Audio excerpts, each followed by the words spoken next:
la producción de la hormona tiroidea. Asimismo, entraremos a revisar el hipotiroidismo como su definición clínica, clasificación, diagnóstico, método de ayuda diagnóstico y algunos tipos de hipotiroidismo especial. Recordamos desde el punto de vista anatómico que es una glándula muy pequeña, cuyo peso normal varía entre 30, 40, 45 gramos aproximadamente. Otra característica importante es que es altamente vascularizada y que está recubierta por una cápsula que tiene proyecciones internas, si se quiere, que van a dividir a la glándula en pequeños lóbulos. Estos acinos o folículos están rodeados con múltiples capilares, cuyo folículo tiene una forma muy delimitada, es decir, una forma redondeada, que a su alrededor va a tener una capa de células cuboidales, ¿no? Que justamente van a formar como una barrera, ¿no? Como si fuera una estructura, ¿no? Con contenido interior. Y por dentro, obviamente, tenemos al coloide, ¿no? Formado fundamentalmente por tiroglobulina y hormona tiroidea.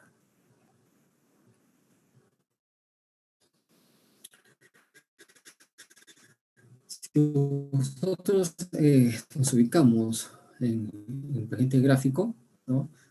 A la tráquea, ¿no? Entre la laringe y la tráquea, ¿no? En la cual tenemos dos lóbulos, el derecho y izquierdo, y el istmo. En la parte posterior tenemos justamente a las glándulas paratiroides, ¿no? Que nosotros habíamos revisado en la sesión anterior.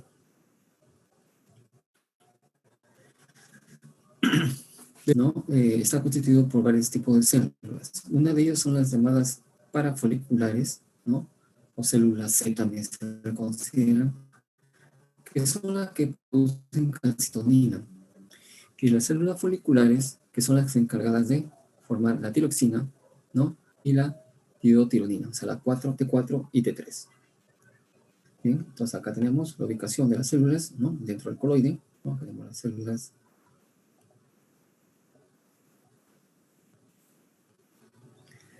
Bien. ¿Cómo es que se produce la hormona tiroidea? Si tenemos acá un pequeño cuadro, ¿no? Vamos a hacer un pequeño corte, digamos, de la estructura, donde vamos a coger la parte que está en contacto con la sangre, el capilar, ¿no? Y por dentro las células cuboideas y más adentro el coloide, ¿no? Entonces vemos cómo se absorbe el yodo a través de una bomba activa de sodio, ¿no? Y que va a penetrar a través de la célula hasta llegar al coloide. Es aquí donde se va a producir una oxidación y posteriormente la iodación o iodidación, como quieran llamar, la cual se va a conjugar y va a ser, ¿no? Digamos, la formación por endocitosis, rompiéndose por proteólisis y terminando luego con la eliminación sintética ya tanto la tiroxina como la tirotironina. Muy bien, y se va hacia el torrente sanguíneo. Bueno, existe un control a nivel del eje hipotálamo hipófisis tiroides, ¿no? Las cuales son hormonas liberadoras a nivel del hipotálamo, ¿no? Que van luego a depositarse en la adenohipófisis, ¿no? Y que luego van a estimular a la glándula tiroides para la unión del yodo con la tiroglobulina y formar la D3 y D4 que van a tener su actividad sanguínea, ¿no? Yodación y acá junto con la tiroglobulina. Bien, es necesario recordar cuáles son los efectos de las hormonas tiroideas, ¿no? Es una hormona que tiene mucho que ver con todo o casi todo el metabolismo del ser humano. A nivel general, como ustedes pueden recordar, desde el punto de vista fisiológico, produce un aumento en la producción de energía, ¿no? De igual manera, aumenta el consumo de oxígeno, ¿no? Tiene una acción termogénica con la producción de calor en relación al consumo de oxígeno. Va a intervenir sobre el transporte de iones a través de todas las membranas celulares y va a incrementar el metabolismo, sobre todo en la movilización de lípidos, la lipólisis, aumentando la concentración de ácidos grasos libres en plasma, disminuyendo el nivel de colesterol en plasma y favoreciendo la síntesis de proteína, ¿no? Interviniendo también en la llamada neoglucogénesis, la glucólisis y la glucogenólisis. ¿Listo?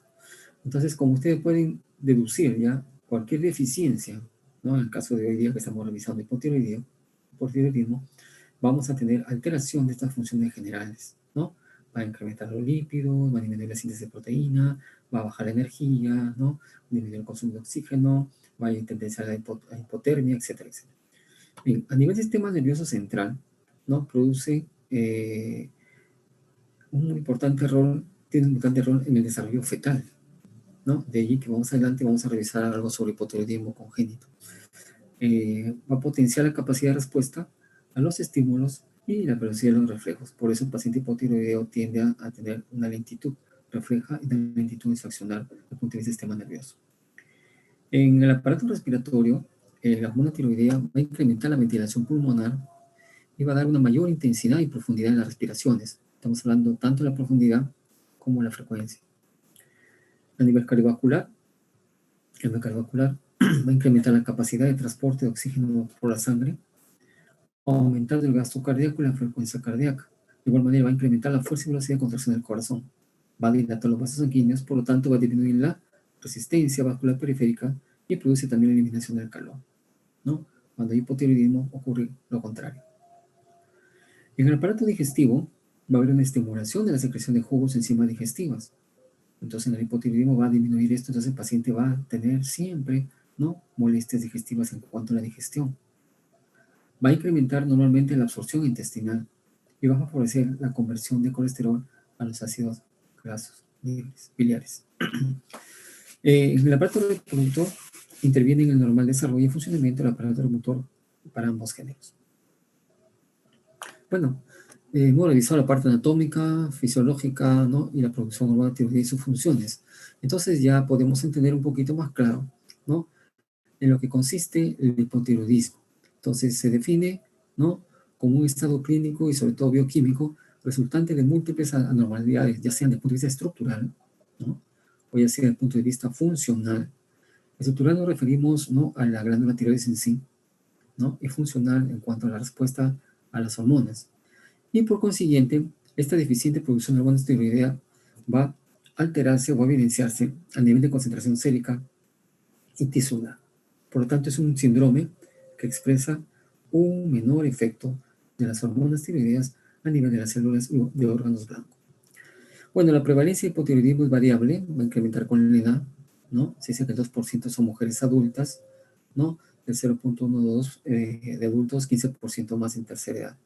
Y puede afectar en el hipotiroidismo congénito de uno de cada 4.000 a 5.000 recién nacidos. Se puede producir una alteración, ya sea a nivel de eje hipotálamo, hipófiso, tiroideo, ¿ya?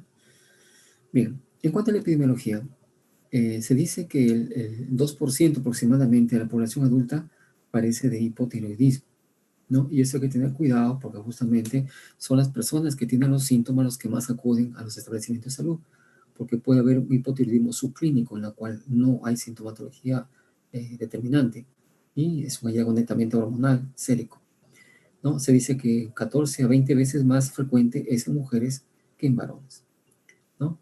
Y sobre todo cuando ocurre en adultos en general, ¿no? Ocurre de los 40 años en adelante en promedio. Entonces decíamos que el hipotiroidismo es un estado de hipofunción tiroidea, ¿no?, que puede ser producido por muchas causas, ¿no? Y que básicamente cualesquiera que sea la causa, el estado final va a ser por una síntesis, ¿no?, inadecuada, insuficiente, ¿no?, inapropiada de hormonas tiroideas, ¿no? Y básicamente, ¿no?, se dan en áreas, ¿no?, con deficiencia de yodo. Bien, por ejemplo, en lugares que consumen poco yodo, sal yodada, ¿no? Por eso la sal yodada es un consumo masivo, ¿no?, de la población en las dietas, ¿no? De alimentación, me refiero. Me acuerdo unos años, proyectos, por ejemplo, en Brasil había un proyecto de el pan yodado, ¿no? Y en otros lugares, sobre todo rurales, consumen sal no yodada, ¿no? Sal marina, sal de las minas, no yodada. Esas zonas justamente son las que tienen más deficiencia de yodo, ¿no? Y producen los cuadros de hipotiroidismo. Bien, existen también otras causas en las cuales pueden afectar en las áreas geográficas déficit de yodo, por ejemplo, la tiroiditis crónica autoinmune de Hashimoto, ¿no?, que va independientemente de que estén dados en alimentos, por ejemplo. Bueno, entonces, la glándula tiroides en el afán de compensar, esta deficiencia, tiende a crecer, ¿no?, a hacer una hiperplasia celular Entonces, este crecimiento, ¿no?, de la glándula se denomina bocio, ¿no? Bocio, ¿no? Debido a que existe un tema de compensación. El bocio, ojo, puede ser tanto en hipotiroidismo como en hipertiroidismo, por si acaso. Muy bien. Entonces vamos al hipotiroidismo. ¿Cuál es, digamos, el mecanismo que va a producir alteraciones a nivel de toda la economía del ser humano? A nivel de piel anexos va a haber un acúmulo del ácido hialurónico y otros de glucosaminoglicanos, ¿no? Entonces el paciente va a tener formaciones subcutáneas, ¿no?, de estructuras que pueden confundirse con obesidad. Por otro lado, ¿no?, con los depósitos que son hidrofóbicos de glicoproteínas, ¿no? Y lo que esto va a conseguir es la formación del famoso mixedema, un tipo de edema muy especial, ¿no?, en la cual no va a encontrarse fobia. Se pregunta de examen. Un edema que no deja fobia. Es un edema blando, en algunos casos está endurecido, ¿no?, en la cual la piel circundante está engrosada, infiltrada, áspera, ¿no?, con incremento de las arrugas inclusive, ¿no? Puede haber un tema de palidez, ¿no? Y con, digamos, la ausencia de la fobia, hemos dicho. Por lo tanto, el paciente va aparentemente a subir de peso. ¿Qué pasa con el cabello? Hay un engrosamiento, ¿no?, de fácil desprendimiento, ¿no? Fácil se le cae el cabello al paciente, ¿no? Entonces, el motivo de ingreso inclusive a la consulta, ¿no?, las alopecias difusas en las damas sobre todo, ¿no?, se cae con facilidad al peinarse, cantidad de cabellos pierde el paciente, ¿no? Quebradizo puede ser, ¿no? Y está un poquito opaco, es decir, no tiene esa brillantez natural. En cuanto a las uñas, estas se van a engrosar, ¿no? Si las manipulan mucho, se van a quebrar con facilidad y demoran en crecer, ¿no? Entonces, también a nivel de las cejas, ¿no?, es muy clásico, si se quiere el término, ¿no?, la caída de las cejas, iniciando por la parte de la cola de las cejas, ¿no?, la puntita de la cola, ¿no?, de las cejas. Eso se llama malarrosis. Bueno, a nivel digestivo, los movimientos, ¿no?, peristaltismo van a estar netamente muy disminuidos, ¿no? Por eso el paciente, generalmente hipotiroidismo sin tratamiento, va a presentar estreñimiento. Si ese estreñimiento es muy severo, puede terminar hasta como un hilo paralítico inclusive. Va a tener hiporexia el paciente. A veces el paciente tiene astenia, hiporexia, de causa inexplicable. Si no hay otra sintomatología, puede confundirnos con otras patologías, neoplasias ocultas, por ejemplo, trastornos psicogénicos, ¿no?, entre otros. También va a producir disminución de la formación de jugo gástrico, se va a ver acloridria, ¿no? Por consiguiente va a alterarse mucho digamos, la digestión, ¿no?, en general de los alimentos y sobre todo de las proteínas, ¿no? Esto va a motivar que también haya atrofia gástrica, ¿no?, y la formación de anticuerpos contra las células parietales, ¿no?, que puede asociarse con disminución de la absorción de vitamina B12 y por lo tanto va a haber una anemia perniciosa inclusive, ¿ya? Entonces, a tener en cuenta si queremos hacer, por ejemplo, un estudios, ¿no?, endoscópicos a estos pacientes, ¿no?, y sobre todo el estudio de anemia, ¿no?, para completar con el complemento que requiere.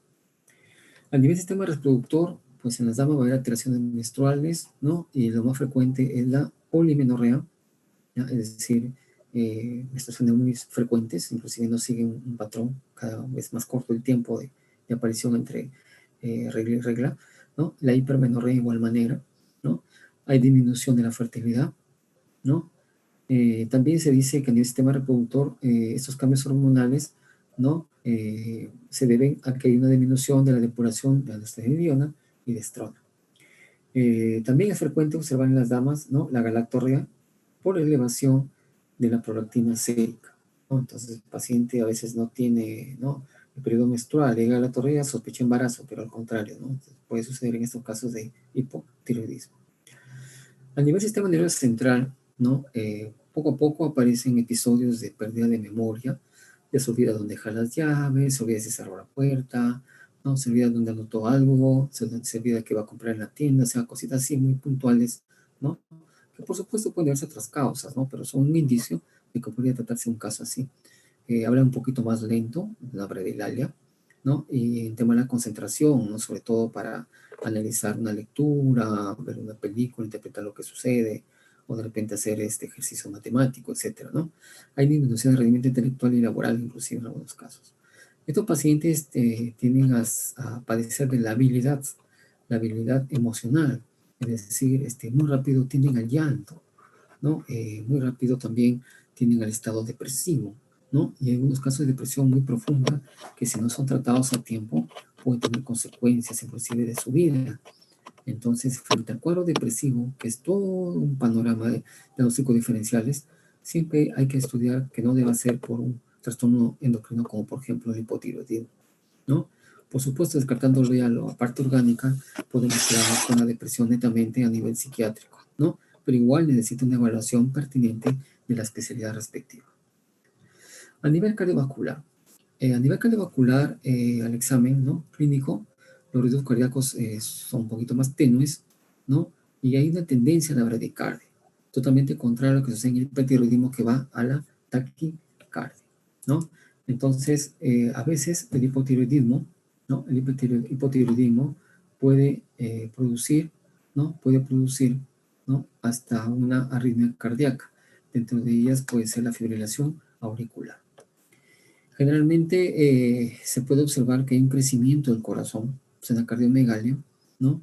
Por una infiltración también mixedematosa, ¿no? O también por un escaso derrame pericárdico, ¿no? Ese es como diagnóstico de diferencia. Bueno, acá, por ejemplo, estamos observando una plaqueta radiográfica en la cual observamos la cardiomegalia, ¿no? Un índice cardíaco más del 50%, una paciente joven, 24 años, con un hipotiroidismo severo, ¿no? Es la llamada imagen en botellón, como garrafa, ¿no? Como garrafa, ¿no? En lo cual esto significa que hay derrame pericárdico, ¿no? Entonces, si hace la respuesta con la reposición hormonal, ¿no?, con levotiroxina, ¿no?, esto puede disminuir. Bueno, otro trastorno que aparece es la dislipidemia. Por eso no es tan infrecuente observar que pacientes con hipotiroidismo también presenten niveles de colesterol altos, ¿no? ¿Por qué? Porque hay cambios, alteraciones en la síntesis, el metabolismo y la movilización de lípidos, ¿no?, asociados a este síndrome, ¿no? Entonces, tan luego los niveles de TSH incrementan y el colesterol total también incrementa, ¿no? Entonces, tanto el LDL, ¿no?, incluso hasta los triglicéridos. Por eso es necesario hacer un control siempre del perfil lipídico. Es muy ingrato padecer de dislipidemia tipo hipertrigliceridemia, porque con valores muy altos estos pacientes pueden terminar con pancreatitis inclusive, ¿ya? Y por supuesto todo lo que es dislipidemia con colesterol elevado tiende a la formación de ateromas y todo lo que usted ya conoce, la aterosclerosis. Bueno, esto también se puede observar aun cuando el paciente tenga el hipotiroidismo subclínico, es decir, con oligosintomatología. Bueno, desde el punto de vista del endotelial, que justamente es una parte muy elemental en la medicina, porque casi todos los procesos inflamatorios empiezan con la disfunción endotelial, ¿no? La vasodilatación producida por acetilcolina está disminuida en los pacientes hipotiroideos. Por lo tanto, va a producir disfunción endotelial y va a permitir esto una condición que permite que haya menor disponibilidad del óxido nítrico, ¿no?, por inhibición de la sintetasa de oxinitros, ¿no? Entonces, esta disfunción endotelial, ¿no?, pueden asociarse a la aterosclerosis acelerada. Entonces, el mensaje es: tratemos de controlar, de tratar lo más pronto posible el paciente con hipotiroidismo para evitar la aterosclerosis acelerada. Ojo, que la aterosclerosis acelerada produce circulaciones, ¿no?, distales no comprometidas, miembros inferiores, superiores, y también a nivel cardiovascular, ¿no?, los síndromes coronarios inclusive. El sistema neuromuscular también se ve afectado en el hipotiroidismo. Hay debilidad, el paciente se queja de dolores musculares, puede haber calambres, ¿no? Y en casos severos existe el llamado síndrome de Hoffman, ¿no?, que es una miopatía a nivel proximal que aparece con una pseudohipertrofia muscular, ¿no? O también puede haber miotonías o paratonías, ¿no? O sea, como espasmos, si quiere. El paciente se queja de mucho dolor, ¿no? Hay hiporreflexia, ¿no? Y se observa mejor cuando hacemos el reflejo osteotendinoso como la rótula, o sea, rotuliano, y a nivel del talón de Aquiles aquiliano, ¿no? Eso lo veremos cuando hablemos en la parte neurológica las próximas semanas. Bien, también puede aparecer, ¿no?, el síndrome del túnel carpiano. Inclusive hay trabajos de investigación, ¿no? De lo que es pacientes con hipotiroidismo y síndrome del túnel carpiano, ¿no? Que se caracteriza por compromiso del nervio mediano y justamente pacientes se quejan de parestesias, adormecimientos o hiperestesias, ¿no? En los dedos de la mano, ¿no? Siento como hormigueo, siento como adormecido, siente como que le queman, ¿no? ¿No? Y justamente por esta forma de aparición del síndrome del túnel carpiano. A nivel respiratorio, eso es peligroso en aquellos pacientes con hipotiroidismo severo, ¿no? Cuando duermen, ¿no? Porque puede aparecer el apnea obstructivo, ya que las vías respiratorias pueden obstruirse por el mixedema, ¿no? Y en algunos casos de severidad por la aparición de la macroglosia, o sea, crecimiento de la lengua. Entonces contribuyen a la obstrucción de las vías respiratorias. ¿Sí? Se dice que en los casos más intensos de hipotiroidismo puede comprometer los músculos respiratorios, ¿no? Puede causar inclusive depresión respiratoria por hipoxemia y con retención de CO2, lo que es un signo inminente de entrada al estado irreversible que es el coma mixedematoso.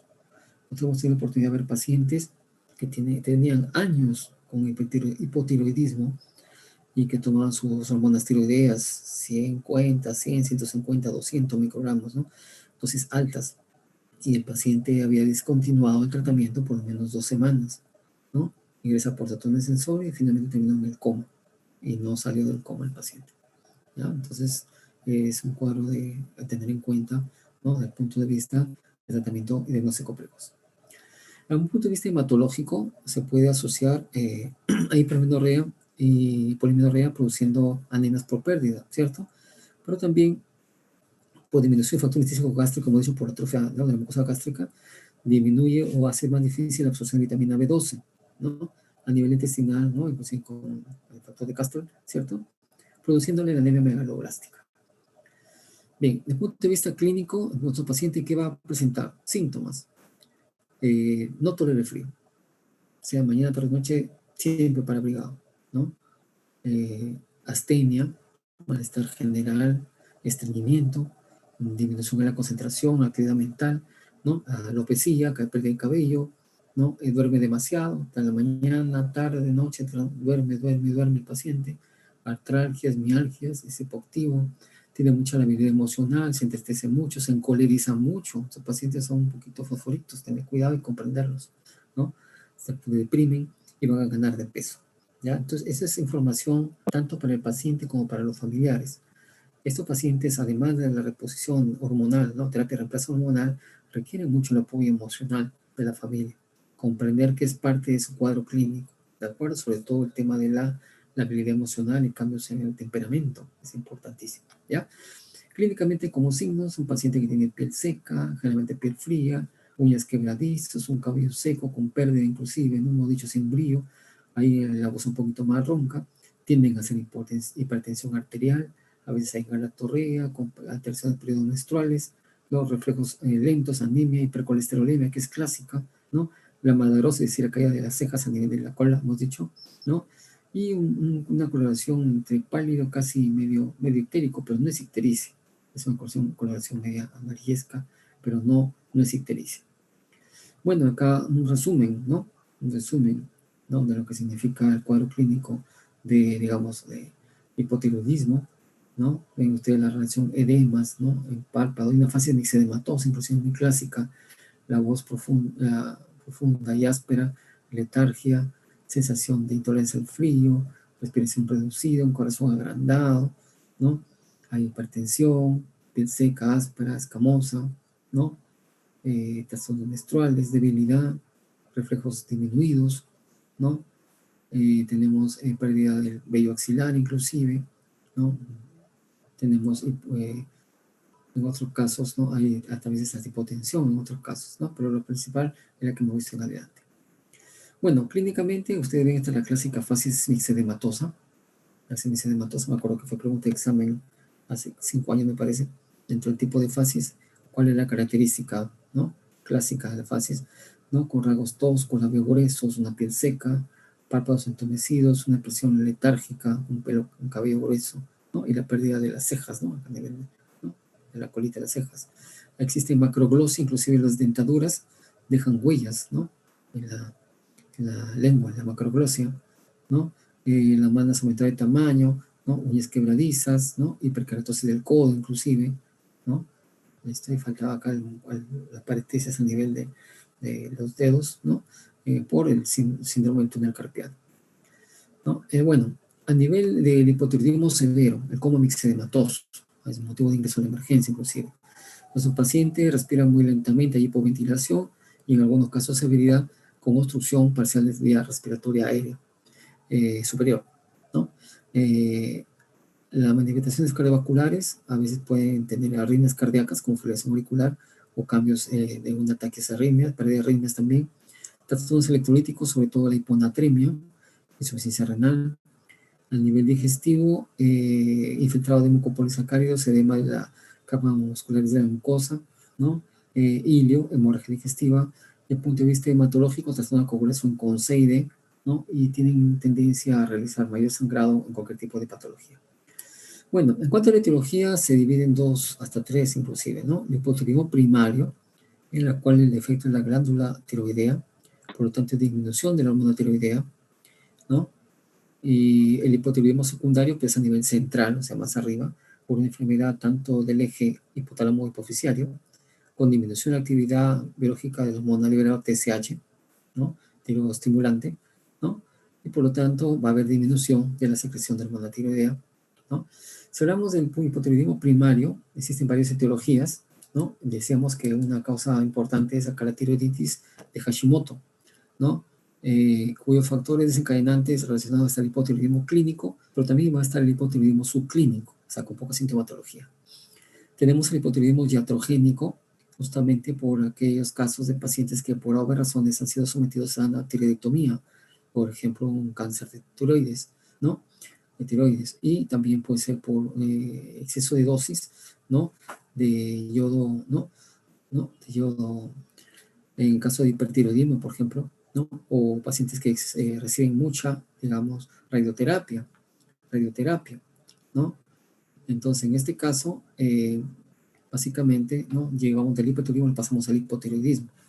También tenemos como etiología el déficit exceso de yodo, el uso de algunos fármacos o drogas, ¿no? Como las amiodaronas, las sales de litio que se utilizan en psiquiatría, ¿no? El interferón alfa, por ejemplo, en pacientes con hepatitis crónicas, autoinmunes también, ¿no? Enfermedades infiltrativas, por ejemplo, la tiroides de Rieder, ¿no? La sarcoidosis, la amiloidosis, que puede ser en cualquier órgano, ¿no? Hay amiloidosis cerebral, hay amiloidosis cutánea, hay amiloidosis hepática, etcétera, ¿no? El hipotiroidismo primero puede ser congénito también, ¿no? Debido a una disgenesia tiroidea, ya sea genesis, hipoplasia, ¿no? O dishormonogenesis, ¿no? Trastornos en los efectos de transportación de yodo, por ejemplo, ¿no? Y el hipotiroidismo transitorio, ¿no? Por ejemplo, cuando existe una tiroiditis postparto, la subaguda o la indolora o silenciosa. Vamos al hipotiroidismo primario, ¿no? En la cual es acá en mención rosa la tiroiditis autoinmune de Hashimoto, que es la causa más frecuente de hipotiroidismo, sobre todo en aquellas áreas geográficas que no tienen deficiencia de yodo, ¿no?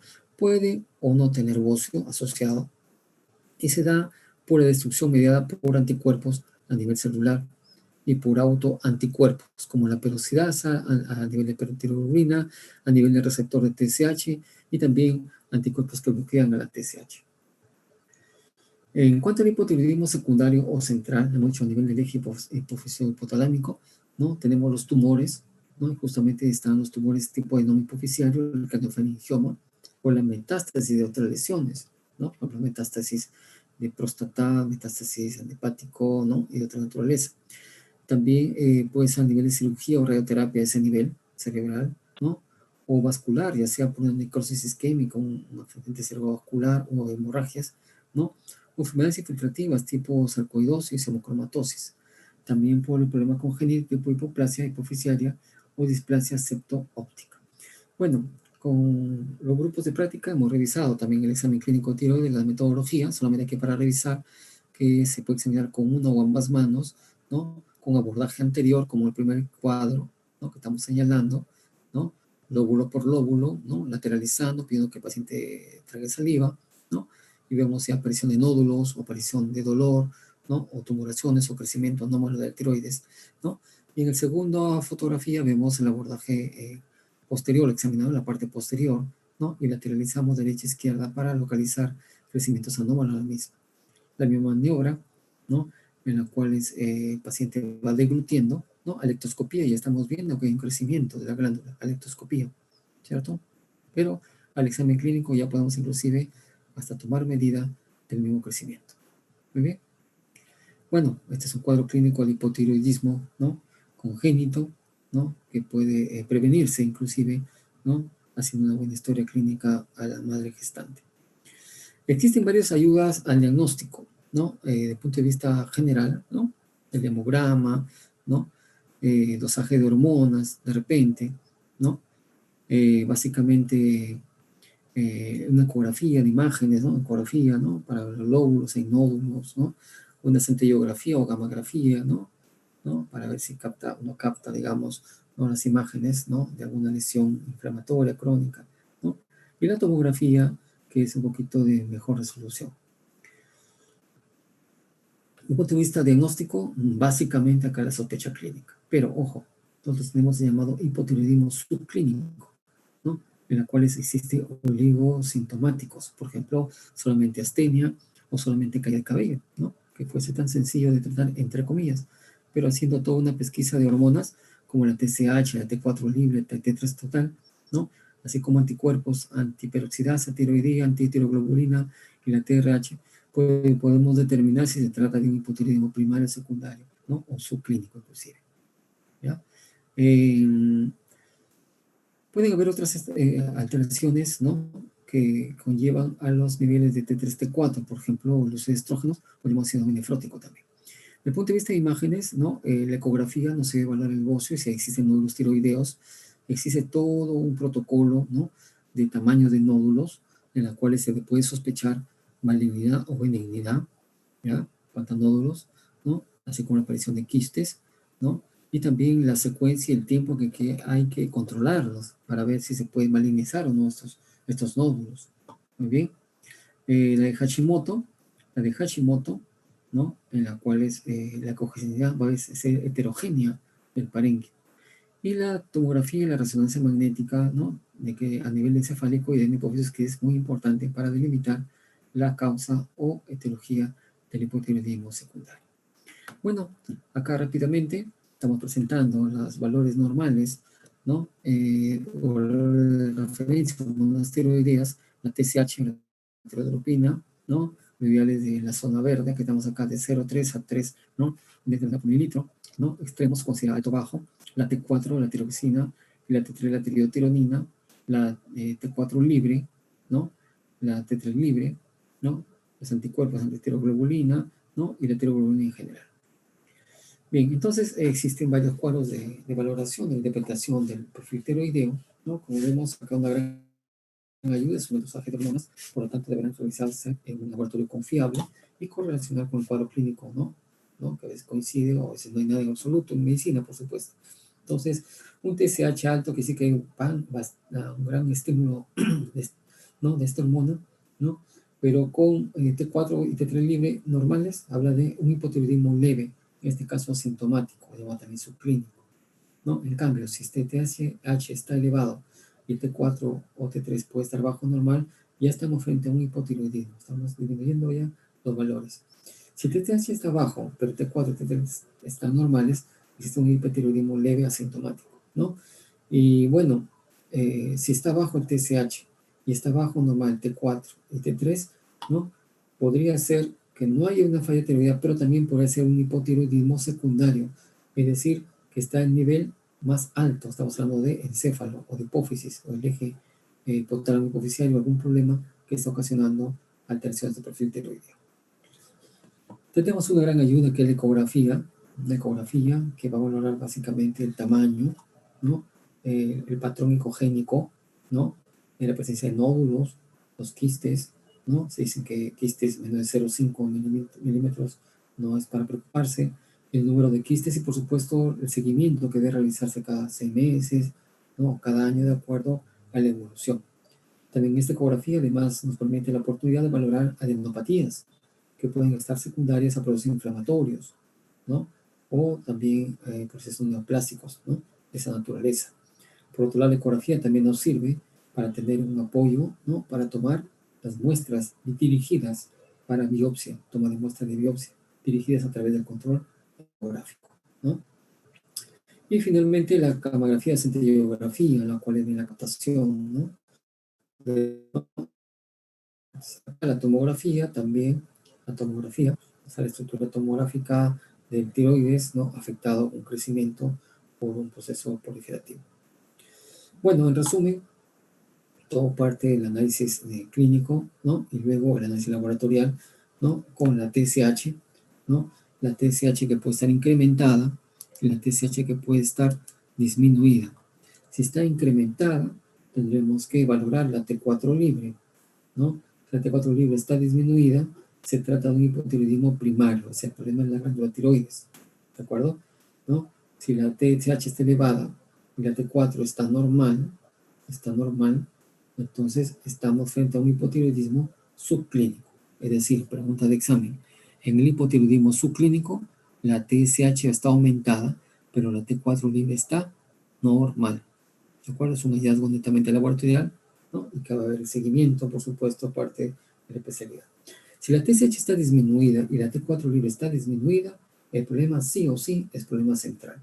Algo está pasando a nivel hipotálamo, hipófisis, encéfalo en general, que va a motivar este cambio hormonal, más no del mismo glándula tiroides. Dos palabras del hipotiroidismo subclínico, ¿no? En las cuales hay una elevación acá, digamos, concentración de TSH, ¿no? Pero con concentración de hormona tiroidea libre. No síntomas específicos que escuchar, ¿no? Que la tiroides, ¿no? La glándula tiroides está disfuncionando. Entonces, estos pacientes sí o sí tienen un riesgo de presentar hipotiroidismo, ¿no? Y acá lo que llama la atención, insisto, por segunda vez, el que TSH esté elevado. La etiología puede ser una tiroiditis autoinmune crónica, ¿no? Otras, ¿no? El exceso de yodo radiactivo, ¿no? Como tratamiento del hipertiroidismo, y por exceso vamos al hipotiroidismo, o aquel paciente que fue sometido a una cirugía, una tiroidectomía parcial, o el uso de fármacos antitiroideos, como el tapazol, ¿no? El metimazol, ¿no? Por ejemplo, ¿no? O la miodarona para las arritmias cardíacas, o las sales de litio, sustancia de contraste, ¿no? O de repente, no la sustitución del hipotiroidismo. Los síntomas generalmente no están presentes, pero sobre todo si es que lo hay, es algo muy, muy inespecífico. Hay fatiga, debilidad, trastorno de memoria, trastorno de sueño, un poco. Y en las mujeres más se ve trastornos que también tienen menstruación y problemas de fertilidad. Y el terciario en el cual la adenopófisis y la tiroides son sanas, pero sufren, ¿no? Por forma, digamos, consecuente, ¿no? Enfermedades del hipotálamo, ¿no? Que por lo tanto no está funcionando y no produce hormona liberadora de tirotropina o TRH, ¿no? Las enfermedades que pueden afectar la hipófisis pueden afectar también el hipotálamo, ¿no? Muy bien. Listo. Esto es ya para terminar, ¿no? Un resumen, ¿no? De, digamos, aquellos pacientes que tienen sintomatología sospechosa, ¿no? De hipotiroidismo, ¿no? Acá básicamente se debe dosar la TSH sérica y T4 libre. TSH elevada y T4 libre disminuido es hipotiroidismo primario. Tenemos que dosar anticuerpos para ver si estamos frente a enfermedad de tiroides de Hashimoto, ¿no? Y si los anticuerpos están alterados, ¿no? El hipotiroidismo transitorio, bueno, que vean, ¿no? Y si la TSH está normal, el T4 libre no disminuido, el hipotiroidismo central, ¿no? Entonces acá lo ideal sería tomar una resonancia magnética e identificar si existe alguna lesión a nivel hipotalámico, a nivel hipofisiario, y si está normal, el problema netamente es congénito o hay una enfermedad secundaria que puede estar afectando a este paciente con patología tiroidea. Muy jóvenes, justamente ese tipo de síndromes, ¿no? Es un reto al diagnóstico. Como ustedes pueden ver, de acuerdo a la evolución natural de la enfermedad, el paciente o la paciente puede iniciar con sintomatología muy específica, muy vaga, ¿no? De algo tan sencillo como motivo de ingreso, doctor, duermo mucho. ¿Ah? Doctor, no, doctor, estoy subiendo de peso. Otro, doctor, se me caen mucho los cabellos, ¿no? Doctor, no sé qué me pasa, cualquier cosa que me dice me encolerizo rápido o me pongo a llorar, ¿no? Entonces, es todo un reto porque puede coincidir con otras patologías, por ejemplo, en las damas, ¿no? El síndrome premenopáusico, por ejemplo, puede coincidir, ¿no? O de repente un paciente que por motivos sociales, laborales, ha tenido una pérdida, qué sé yo, entonces puede coincidir con un cuadro depresivo, ¿no? Entonces, o simplemente un problema social, de repente laboral. Entonces, la idea es de que hagamos toda una serie de estudios, ¿no? Sobre todo haciendo una buena historia clínica, viendo bien los antecedentes, no sé si hay familiares que han padecido hipotiroidismo, ¿no? Verificar si procede de alguna zona que tiene deficiencia de yodo, de repente podría ser el caso, ¿no? Zona endémica, ¿no? Y que en Perú están identificadas muchas zonas a la fecha, ¿no? Y bueno, que sería importante entonces hacer todo este estudio y que nos va a dar el diagnóstico, básicamente es el complemento con exámenes auxiliares tipo dosaje de hormonas, que lo hemos mencionado, cuál es el esquema, y completar estudios, ¿no? Sobre todo para diagnóstico precoz de neoplasias, ¿no? O alteraciones a nivel de la glándula tiroides como nódulos, ¿no? Malignos o quistes, o simplemente un crecimiento que obedece a una causa secundaria, ¿no? Bueno, en ese sentido, pues estar siempre alertas, ¿no? A lo que es la historia clínica y sobre todo al enfoque diagnóstico al respecto. Muy bien, jóvenes. Bueno, de mi parte hemos empezado puntual, estamos terminando puntual también la sesión, ¿no?, programada, esperando compartir con ustedes o haber compartido esta sesión, ¿no? Y que hayamos logrado el objetivo, ¿no? Sobre todo planificado de lo que significa nuestro sílabus, ¿no? En la actividad virtual que estamos ya completando ya el capítulo de endocrinología. Bien, bueno, de mi parte, agradecido por su atención prestada, por la puntualidad, y estamos prestos a la próxima actividad programada. Y bueno, tengan ustedes muy buenas tardes y hasta la próxima. Gracias.